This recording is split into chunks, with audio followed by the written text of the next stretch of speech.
Have you ever considered how foods like M&Ms and Ben's Original Rice are created? Well, there's a science behind that. And the Chief Science Officer of Mars Foods, Abigail Stevenson, joins us today to talk about the science behind food. Welcome, Abigail. Thank you very much. Great to be here. So am I right about the science that there actually is science between hardening the chocolate on the outside so it doesn't melt in your hand, right? Yes, there is. It's a special technique for enrobing the chocolate inside that has a lower risk of melting than the inner Right. chocolate. Yeah, absolutely. And you know, science has been part of the Mars business for a long time, ever since the company was founded in 1911. Science has really underpinned the business and the way that decisions are made within the business as well. Mars has been in our world and our life for a long, long time. And what I think is interesting is that most of us consumers don't think about science when it comes to food. What are the particular challenges about that?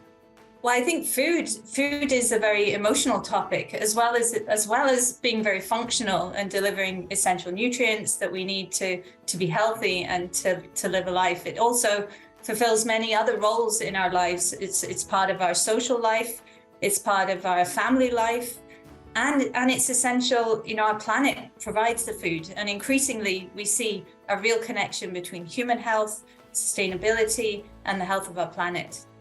There's a huge movement now to push young women into STEM programs, science, technology, what's the E for? Help me?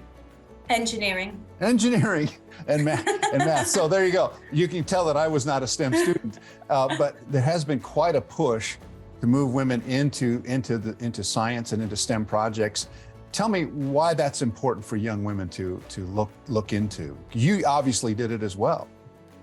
I did, and I came into science because I'd always had a passion for science. My father was a huge supporter of mine and opened my eyes up to the natural world, and I have always had a passion for science. I've always been curious as well, and I think science and the STEM kind of opportunities are really diverse for women.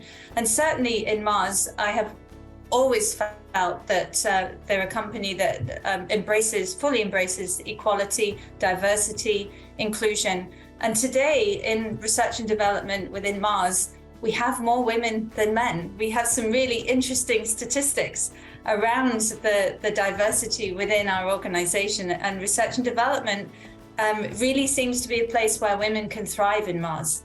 How do you encourage young people to get involved in your line of work when people say, oh, what are you going to be when you grow up? I'm going to be a doctor, a lawyer, or whatever, even a newscaster. But rarely do they think about being a food scientist. How do you encourage young people to think in your direction?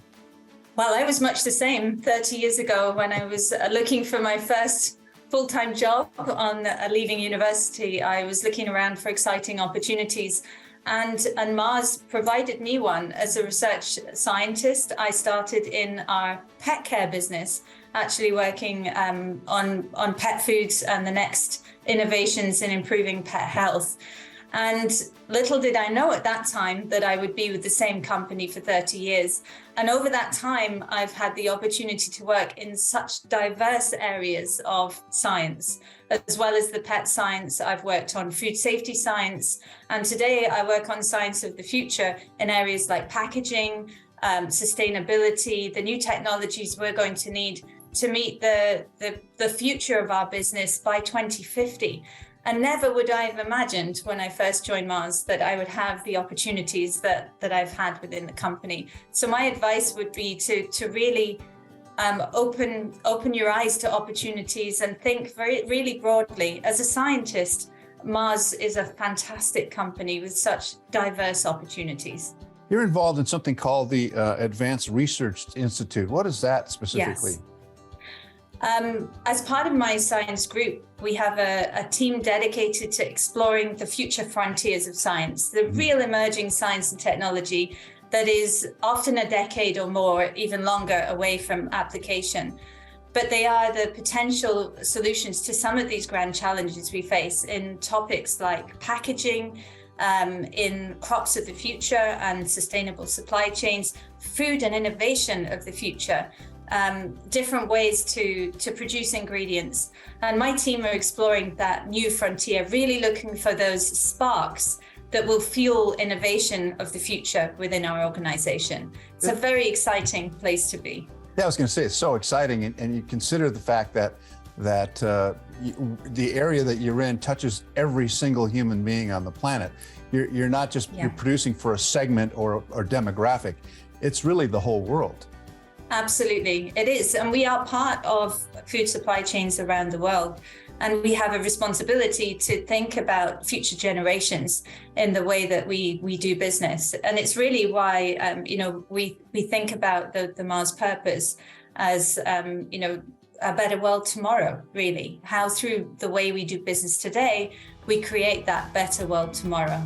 Well, we started talking about M&Ms, and look at how we just vastly expanded the conversation to the globe. Abigail Stevenson, thank you so much. She is the Chief Science Officer joining us today. Thank you so much. We appreciate all the great work you're doing there at Mars, and we appreciate so much your time today. You're very welcome. It was a pleasure.